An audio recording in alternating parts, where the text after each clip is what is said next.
Next question देखिए क्या कह रहा है। In a triangle A B C A upon B is equal to 2 + √3 angle C is equal to 60 degree, then the ordered pair angle A angle B is equal to क्या होगा।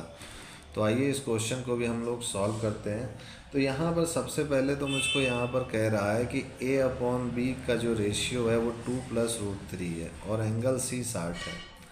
और अगर मैं इसका रफली डायग्राम बनाऊं, ये मेरा ए बी सी है, ये ए हो गया मेरा, ये बी हो गया, ये सी हो गया, ये 60 हो गया, ठीक है।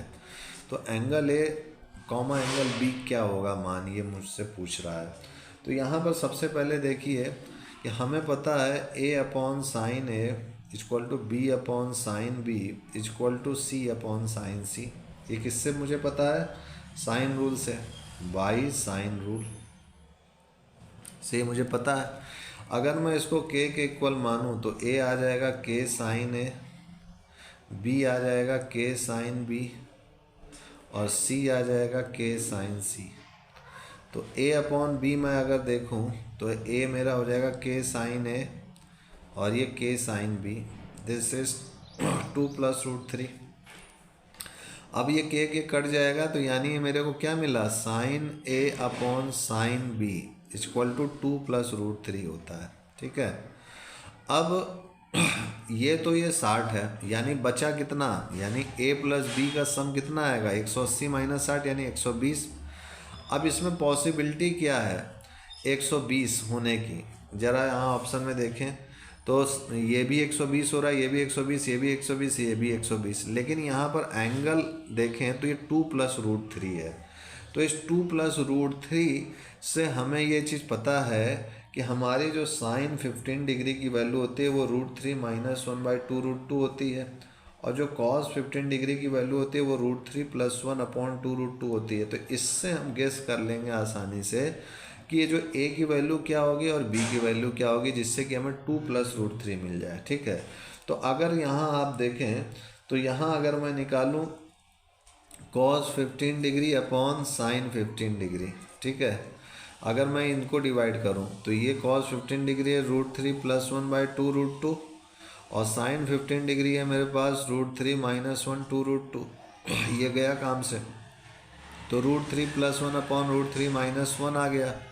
अब ऊपर नीचे मैं √3 + 1 से मल्टीप्लाई कर दिया रेशनलाइज करने के लिए, तो यहाँ से मुझे मिल जाएगा √3 + 1 का होल स्क्वायर और ये हो जाएगा मेरे पास √3 का स्क्वायर - 1 का स्क्वायर।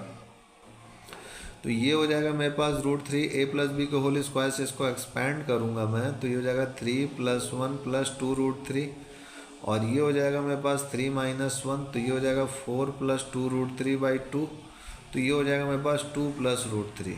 तो देखिए 2 + √3 आ रहा है, यानी ये cos 15/sin 15 का मान 2 + √3 आ रहा है, और यहाँ पर sin अपॉन साइन भी है। यानी अगर मैं इसमें 90 जोड़ दूँ तो 90 और 15 105 हो जाएगा।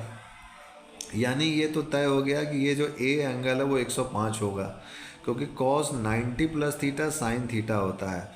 तो यहाँ से मैं देख सकता हूँ, गेस कर सकता हूँ कि मेरा ये जो ए होगा वो 105 होगा। तो यहाँ मैं लिखूँ साइन 105 अपॉन साइन बी, तो साइन बी मेरा क्या है 15 हो जाएगा, क्योंकि ए अगर 105 हो गया तो बी जाहिर सी बात है 120 - 105 तो 15 हो जाएगा। तो ये हो जाएगा मेरे पास साइन 105 बटे साइन 15, और यहाँ पर पूछा क्या था angle A comma angle B का मान पूछा था। तो ये मैंने कैसे गैस किया ये आपको समझ में आया, क्योंकि हमें पता है कि साइन 105 का मतलब होता है साइन 90 + 15।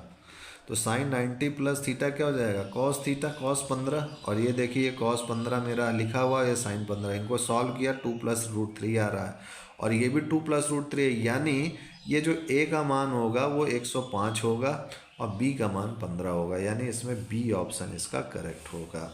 तो इस टाइप से इसको हम लोग गेसिंग प्रोसेस से भी इसको आसानी से सॉल्व कर सकते हैं, लेकिन उसके लिए आपको ये सारे मान याद होने चाहिए, ठीक है। तो इस टाइप से हमारा ये क्वेश्चन भी सॉल्व हो चुका है। नेक्स्ट क्वेश्चन हम लोग नेक्स्ट वीडियो में देखेंगे, जो कि IIT JEE 2013 का है। तब तक के लिए जय गुरुदेव, जय श्री राम मित्रों, and I will see you next time.